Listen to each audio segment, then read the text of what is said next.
નમસ્કાર મિત્રો, ધોરણ 8માં ભણતા વિદ્યાર્થીઓ માટે NMMSની સ્કોલરશિપ પરીક્ષાની જાહેરાત આવી ગઈ છે।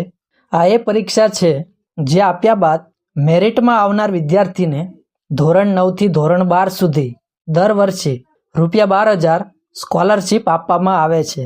આમ ટોટલ કુલ 48,000 સ્કોલરશિપ આપવામાં આવે છે।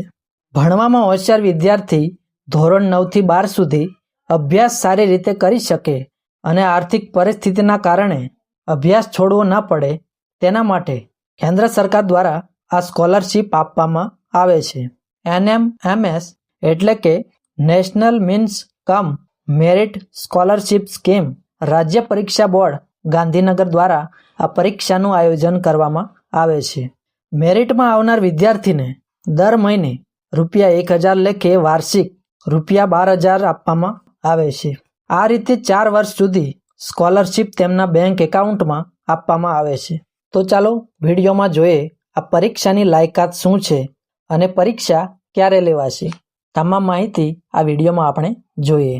આ પરીક્ષા માટેના આવેદનપત્રો www.sebexam.org વેબસાઇટ પર તારીખ 1/1/2025 થી તારીખ 11/1/2025 સુધી ઓનલાઈન ભરવાના રહેશે। ત્યારબાદ પરીક્ષા કાર્યક્રમ જોઈએ તો આ જાહેરનામું તારીખ 30/12/2024 પડ્યું હતું। ફોર્મ ભરવાનો સમયગાળો તારીખ 1 થી 11 સુધીમાં ભરવાનું રહેશે। પરીક્ષા માટેની ફી ઓનલાઈન ભરવાનો સમયગાળો તારીખ 1/1/2025 થી લઈ તારીખ 13/1/2025 સુધી રહેશે। તેમાં જનરલ, EWS અને OBC વિદ્યાર્થીને ₹70 ફી ભરવાની રહેશે અને SC, ST અને વિકલાંગ વિદ્યાર્થીને ₹50 ફી ભરવાની રહેશે અને આની સંભવિત પરીક્ષા તારીખ 16/2/2025 રહેશે। ત્યારબાદ જોઈએ વિદ્યાર્થીની શૈક્ષણિક લાયકાત શું રહેશે। જે વિદ્યાર્થી ચાલુ શૈક્ષણિક વર્ષમાં ધોરણ 8માં સરકારી પ્રાથમિક શાળાઓ, લોકલ બોડી શાળાઓમાં એટલે કે જિલ્લા પંચાયત, મહાનગરપાલિકા અને નગરપાલિકાની શાળા તથા ગ્રાન્ટેડ પ્રાથમિક શાળાઓમાં અભ્યાસ કરતા હોય માત્ર તેવા વિદ્યાર્થીઓ જ NMMSની પરીક્ષા આપી શકશે। ત્યારબાદ આવક મર્યાદાની વિગત જોઈએ। તમામ કેટેગરીમાં વિદ્યાર્થીની વાલીની વાર્ષિક આવક ₹3,50,000થી વધુ ના હોય તેવા વિદ્યાર્થીઓને જ આ શિષ્યવૃત્તિનો લાભ મળવાપાત્ર થશે અને આ આવકનો દાખલો ગામડે તલાટી કમ મંત્રી અથવા તાલુકા વિકાસ અધિકારી, મામલતદારશ્રી અને ચીફ ઓફિસરનો હોય તે માન્ય ગણાશે। ત્યારબાદ શિષ્યવૃત્તિની રકમ જોઈએ।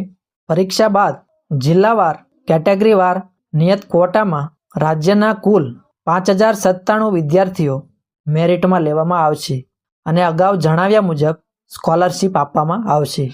ત્યારબાદ પરીક્ષાનું માળખું જોઈએ તો આ પરીક્ષામાં MCQ પ્રકારના પ્રશ્નો હોય છે।